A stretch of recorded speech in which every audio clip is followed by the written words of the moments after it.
오늘 부르심의 말씀은 인생은 모두 죽고 죽음 뒤에는 사후세계가 있다. 그 사후세계를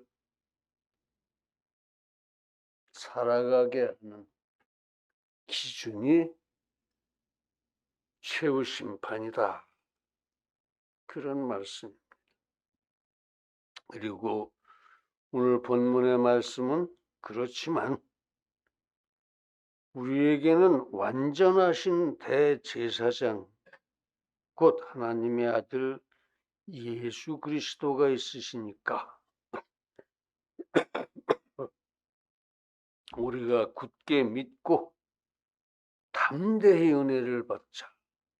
그래서 구원을 완성하자. 그런 말씀이었습니다.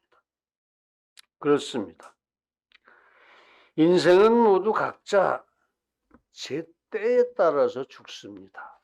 그래서 육신은 흙으로 돌아가고 영혼은 낙원에 머무르다가 드디어 종말이 오면 그 육신이 부활합니다.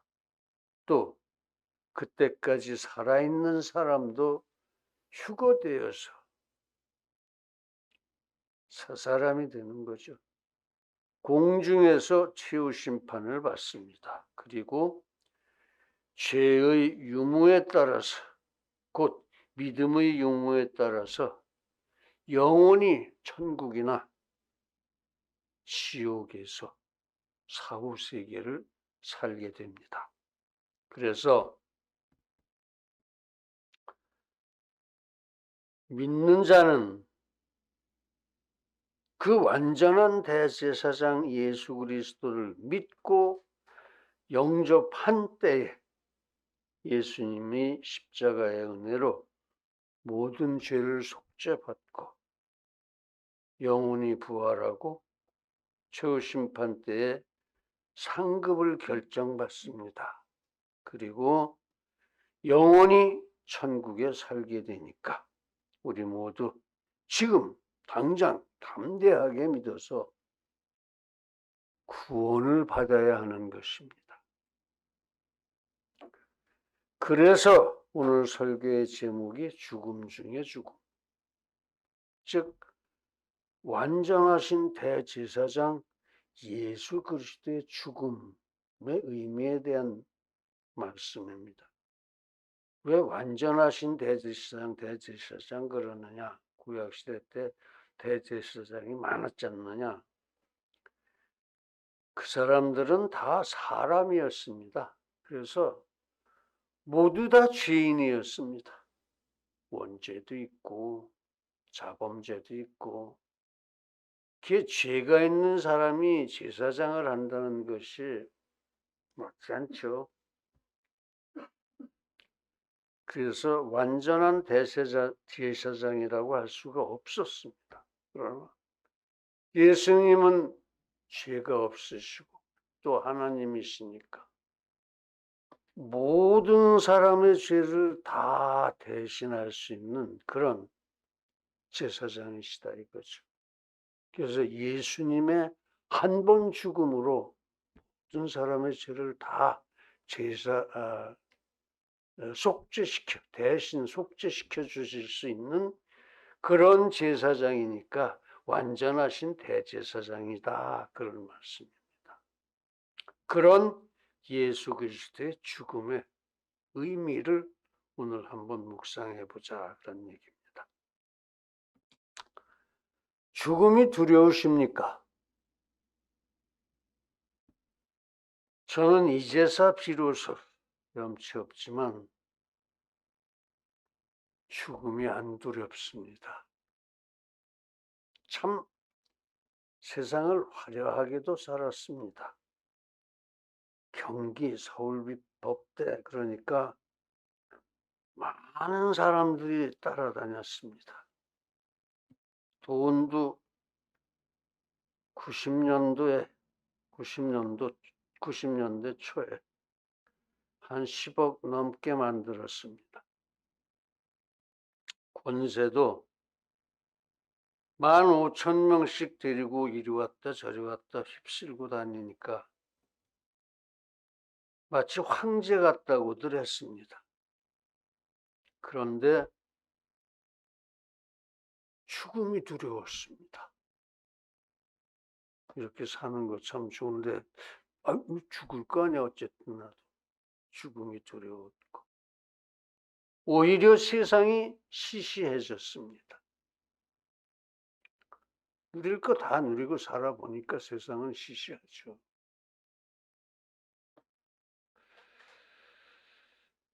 그래서 그렇게 참 인생이 세상살이가 무의미하다 싶을 때 하나님께서 요한복음을 골라주셨습니다. 요한복음을 읽는 동안 울고 또 울고 결국 교회로 다시 돌아왔습니다. 제 신앙생활은 초등학교 때 누나를 쫓아서 어머니를 쫓아서 다니기 시작했습니다. 계속 다니긴 다녔는데 뭔지도 모르고 중학교 때도 다니고 새벽 기도도 다니고 막 그랬어요. 근데 고등학교 되니까 조금 이 교회가 이게 뭐야 이런 생각이 또 들기 시작하고 경기고등학교니까 오직 건방졌겠습니까? 교회 안 나가기 시작했어요. 또 대학 입시 때문에 바쁘기도 했고 이제 대학을 들어갔습니다. 친구들이 엄청 많죠. 고등학교 친구, 중학교 친구, 대학 친구 해서. 근데 그중에 교회를 열심히 다니는 친구가 하나 있었어요. 그 사람은 결국은 학교 졸업하고서 대학교 다닐 때는 대학생 성경 읽기 무슨 회 어쩌고 저쩌고 이것저것 뭐 그런 데만 쫓아다니더니 이 졸업하고 나서는 바로 신학대학원 가서 목사가 됐어요. 유명한 목사죠. 조성기 목사라고 책도 많이 썼습니다. 그 사람한테 야단 맞아 가면서도 대학교 때도 교회를 안 다녔어요. 그리고 결혼하고 이 집사람이 교회를 다니니까 어쩔 수 없이 또 끌려나갔죠. 이제 그래서 교회를 엉성하게 다니고 있을 때에 요한복음을 받은 거예요. 요한복음. 그래서 이제 한 30년 됐죠. 한 번 죽는 것은 사람에게 정한 것이요 그 후에는 심판이 있으리라. 아멘. 그렇습니다. 이제는 죽음이 전혀 두렵지 않습니다. 그때 그렇게 은혜를 받고 이미 영생을 받았고 종말의 육신도 부활하는 진리를 얻었기 때문에 이거 죽음은 아무것도 아니구나. 잠깐 지나가는 간이역이구나 하는 생각이 들었어요. 그래서 죽음은 천국 영생을 위해서 거쳐가는 중간 간이역이다. 이런 생각을 갖게 된 것입니다. 그런데 예수님의 죽음을 생각해 보니까 이건 좀 남다른 죽음이었습니다. 그것은 하나님의 죽음입니다. 하나님이 죽으신 거예요. 하나님이 우리들을 위해서 죽으신 거예요. 우리들의 죄를 사해 주기 위해서 하나님이 인간이 되셔서 대신 죽으신 것이더라고요. 하나님의 죽음. 엄청난 거죠. 대속의 죽음. 자기 죄 때문에 죽은 게 아니라 우리들의 죄 때문에 대신 죽으신 하나님의 죽음이더라 이거예요. 또 최고의 사랑이죠, 그건. 하나님이 나를 위해서 대신 죽으신다. 이보다 더 큰 사랑은 있을 수 없습니다. 최고의 사랑. 최고의 희생이죠. 내 목숨이 하나님 값이다, 이걸. 응? 나를 구원하시기 위해서 하나님이 목숨을 버리셨으니까. 내 영혼이 그만큼 가치가 있는 것이다. 아, 내 영혼은 온 세상보다도 귀하고 정말 하나님이 대신 죽을 만큼 내 영혼은 귀한 것이다, 이겁니다. 그걸 하나님이 되살려 주셨구나, 이렇게 생각하게 되니까, 참, 이거는 정말로 진리의 죽음이다. 진리의 죽음. 최고의 사랑과 희생이 있는 거룩한 죽음이고 아름다운 죽음이구나. 진리에 순종하는 아름다운 죽음. 그런 생각을 했습니다. 그래서 오늘은 예수님의 죽음, 즉 죽음 중의 죽음을 묵상하고자 합니다. 다시 말해서 예수님의 죽음, 곧 예언이 되어져 있는 죽음, 대속의 죽음, 교훈의 죽음, 뭔가를 보여주신 죽음, 이렇게 세 가지로 예수님의 죽음의 의미를 묵상하고 은혜를 더하고자 합니다. 할렐루야. 첫 번째, 예언된 죽음입니다. 예수님의 죽음의 의미 첫 번째입니다. 예수님의 죽음을 예언하신 것은 언제입니까? 여자의 후손의 언약, 창세기 3장 15절이죠. 여자의 후손이 나중에 나와서 사단을 물리칠 것이다. 너희들을 구해줄 것이다. 예언하신 게 있습니다. 그러나 사실은 그 죽음은, 예수님의 죽음은 창세기도 훨씬 전에 언약되어진 것이었습니다. 그땐 사람이 없었는데 성부와 성자 간, 성령 간 삼위 하나님께서 언약하셨다, 이거죠. 즉, 그 언약을 구속 언약이라고 합니다. 삼위 하나님 간의 언약.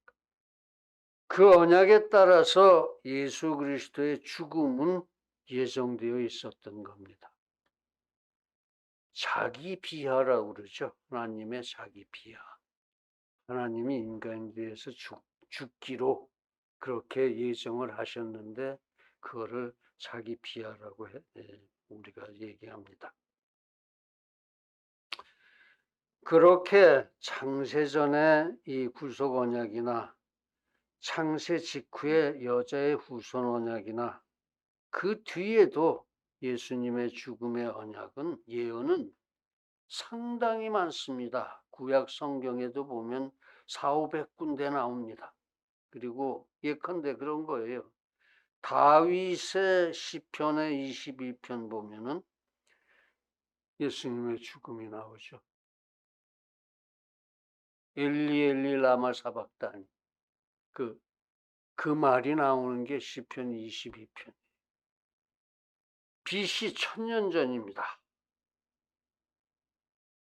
또 이사야의 예언 중에도 보면은 예수님의 죽음이 아주 상세하게 잘 나와 있습니다. 이사야서 53장입니다. 이건 BC 700년경입니다. 이렇게 구약 성경에 400~500군데 예수님의 죽음이 예언되어져 있어요. 또 이 예수님 생전에도 보면은 예수님께서도 몇 차례 내가 죽게 될 거야 하고 예언하신 게 있습니다. 예언하신 게 있어요. 그렇습니다. 이 모든 예언은 예수님의 처절한 죽음을, 하나님의 처절한 죽음을 매우 소상하게 실로 정확하게 기록하고 있어서 오늘 우리도 읽을 적마다 매번 눈물의 은혜가 넘칩니다. 그렇습니다. 예수님의 예언된 죽음은 구속 언약 및 여자의 후손의 언약에서부터 하나님의 자기 비하, 고난의 체휼, 하나님의 자기 비하, 성육신부터 시작되죠. 고난의 체휼, 대속의 죽음, 또 승리의 부활, 승천, 좌정 모두 예언된 일이었습니다. 그래서 우리는 예수님의 죽음의 전후 과정을 다 보았습니다. 성경에 다 있죠. 그리고 다 믿습니다. 우리는. 그래서 우리는 속죄를 받았고, 그러므로 우리는 죄와 사망의 두려움을 완전히 버렸습니다. 영혼이 다시 살아났고 우리가 영원히 살 것인데 우리의 죽음을 두려워할 이유가 없습니다. 죽었다가 다시 살아서 영원히 산다는데 죽음이 뭐가 두렵겠습니까? 응? 그래서 일체 죽음이 두렵지 않으니까 다른 건 더 두려울 게 없죠. 아무것도 염려할 것도 두려움이 없습니다. 왜? 우리는 이렇게 이미 영생을 얻었으니까. 그래서 우리는 항상 기쁨과 감사와 기도의 삶을 살고 있는 것입니다. 여러분 모두 이제 이렇게 죄와 사망의 두려움을 모두 깨끗이 버리고 아무런 염려도 두려움도 가질 필요가 없어요. 새 생명의 자유함을 함께 감사 찬양 드리시기 바랍니다. 그렇게 우리는 지금 하나님의 친자녀요, 진리 수호의 의의 군사들입니다. 그러므로 우리 모두 항상 기도하고 은혜 받고 염려도 두려움도 없이 다만 항상 기뻐하고 범사에 감사하며 당당하고 늠름하게 승리하고 살아가기를 간절하게 기원합니다. 할렐루야. 두 번째는 대속의 죽음입니다. 예수님의 죽음 중에 죽음의 그 의미 두 번째. 그렇습니다. 예수님의 죽음은 속죄받지 못하는 인생의 죄들을 대신 속죄해주는 대속의 죽음이었다. 그런 말씀이에요. 왜 속죄받지 못했냐? 제사장이 없으니까. 진짜 완전한 제사장이 없으니까. 그건 상징이었습니다. 나중에 예수님이 오셔서 너희들 이렇게 잘 믿고 그러는 사람들은 먼저 죽어서 낙원해가 있겠지만은 예수님 십자가 지신 후에는 종말이 오고 종말이 와서 그때 너희들이 진짜 완전한 구원을 받게 된다 하는 상징이었다 이거예요. 영생 구원의 상징이었다 이거예요. 구약시대 때 구원이라는 것은 다 그런 상징이었습니다. 예수님의 이 대속의 죽음은 구속 언약에서부터 작정되었던 일이에요. 대속하기로 작정되었기 때문에 죽으신 거다 이런 얘기죠. 또 예수님의 대속의 죽음은 여자의 후손 언약에도 명시되어 있습니다. 왜 여자의 후손이 죽느냐? 대속하기 위해서. 인생의 모든 죄악을 대신 속죄시켜 주시기 위해서 하나님이 죽는 것이다. 그 많은 사람의 죄를 다 대속하려니까 재물이 죄 없는 깨끗한 인간이 하나 있더라도 없지만 실제는 그건 한 사람의 죄를 대속할 수는 있지만 그 많은 사람의 죄를 대속할 수는 없어요. 그리고 무엇보다도 문제는 죄 없는 인간이 없다는 거죠.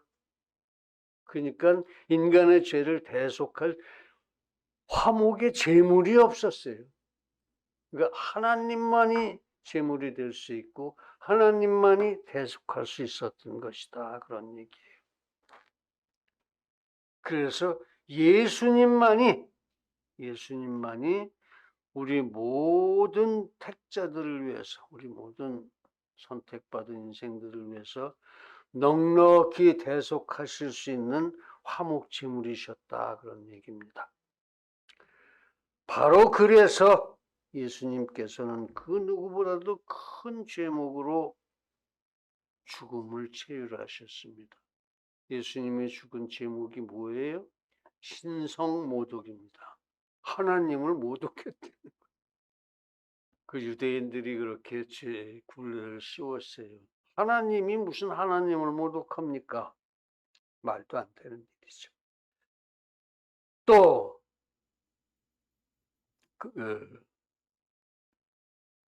예수님의 죽음은 완전 가장 처절한 그런 죽음이었습니다. 십자가의 죽음 이야기죠.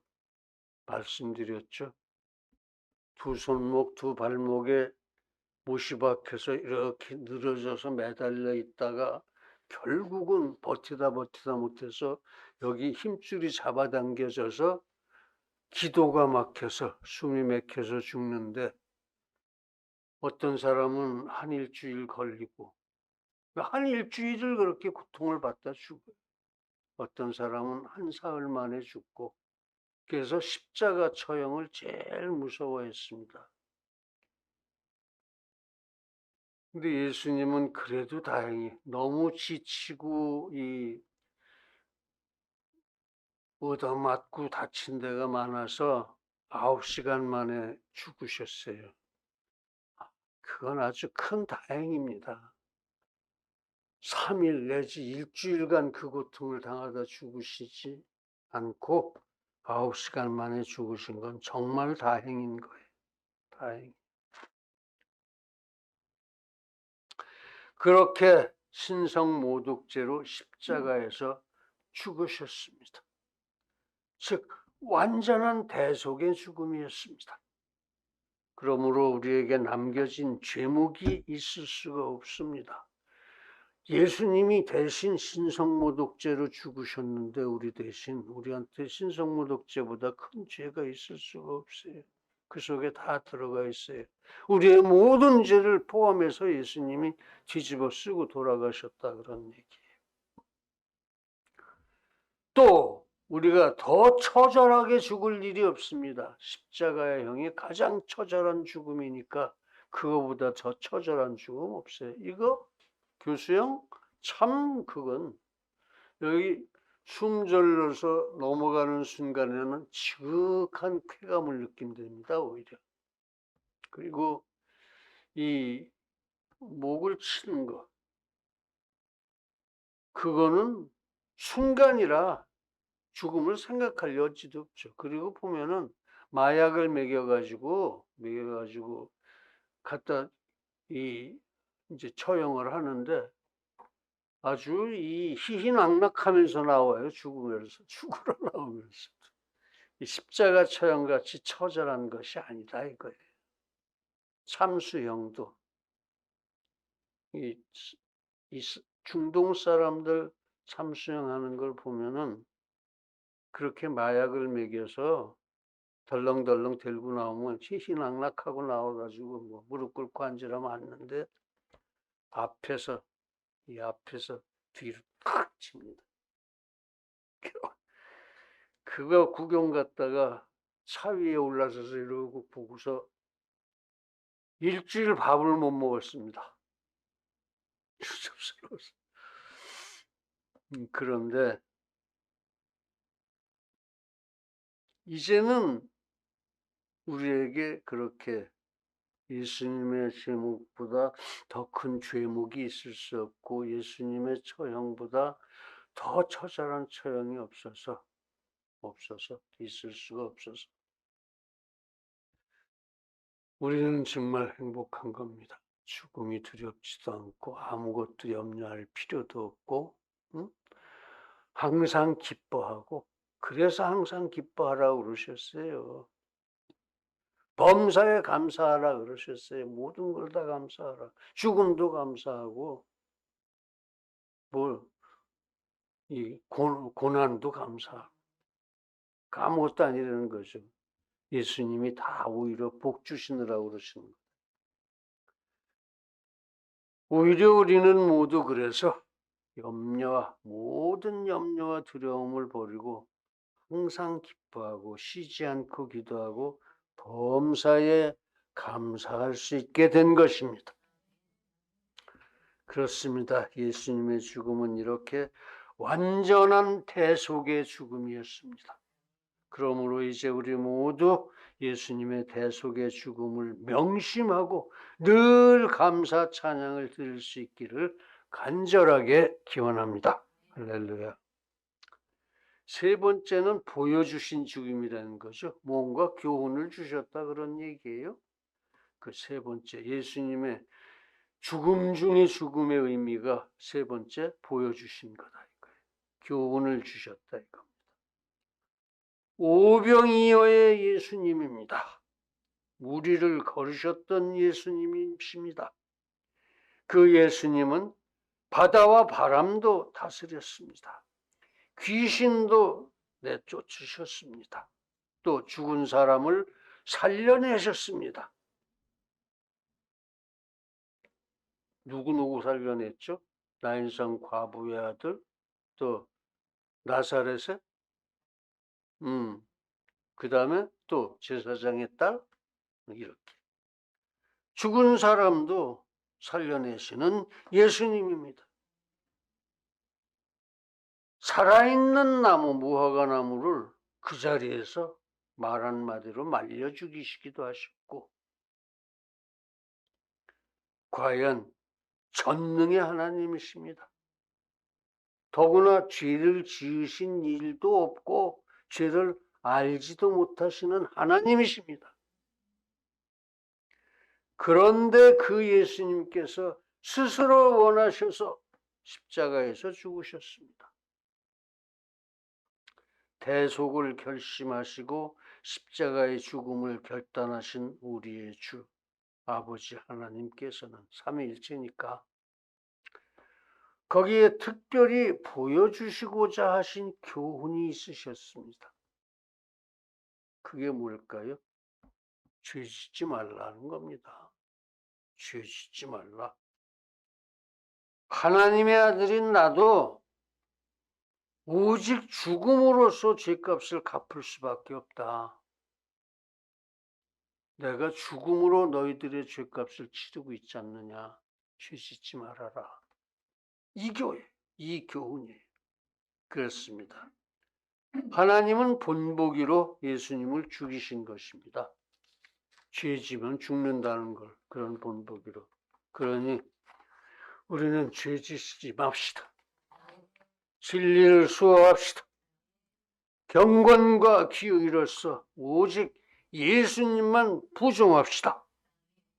이제 우리 모두 예수님의 죽음이 무엇을 보여주셨는지 명심하고 절대 진리를 수호하고 행선과 성화로서 모두 끝까지 승리하기를 간절하게 기원합니다. 사랑하는 성도 여러분,